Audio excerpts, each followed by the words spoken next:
రాజేంద్ర ప్రసాద్, రమాప్రభ, శరత్ బాబు వీరి ముగ్గురు గురించి మన తెలుగు ప్రేక్షకులకు అస్సలు పరిచయం అవసరం లేదు. రమాప్రభ గారైతే తెలుగు ప్రేక్షకుల్ని మొన్నటి వరకు నటించి మెప్పించారన్న విషయంలో అస్సలు సందేహం లేదు. కెరీర్ ప్రారంభంలో హీరోయిన్గా నటించిన ఈ అందాల తార తర్వాత లేడీ కమెడియన్గా తెలుగు ఆడియన్స్ను కడుపుబ్బా నవ్వించారు.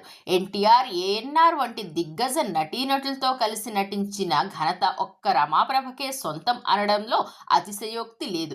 ఇక శరత్ బాబుతో పెళ్లి తర్వాత విడిపోవడం రమాప్రభ జీవితాన్ని చాలా మలుపు తిప్పాయనే చెప్పాలి. ఈ మధ్యన సీనియర్ నటులైన రమాప్రభ గారి ఆరోగ్యం, ఆర్థిక పరిస్థితులపై సోషల్ మీడియాలో చాలా పుకార్లు వచ్చాయి. అయితే అవన్నీ అబద్ధమేనని, తాను సంపూర్ణ ఆరోగ్యంగా ఉన్నానని ఆమె ఇటీవలే ఓ ఇంటర్వ్యూలో చెప్పుకొచ్చారు.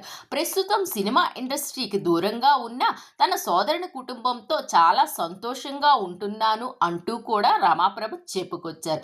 ఇక సీనియర్ నటులు రాజేంద్ర ప్రసాద్ గారు హీరోగా, క్యారెక్టర్ ఆర్టిస్ట్గా, కమెడియన్గా, హీరోగా ఎన్నో సినిమాలు చేసిన రాజేంద్ర ప్రసాద్ ఇప్పుడు సపోర్టింగ్ రోల్స్తో ఆడియన్స్ను మెప్పిస్తున్నారు. ఈ మధ్య వివాదాస్పద వ్యాఖ్యలతో వార్తలతో నిలుస్తున్నాడు మన నటకిరీటి.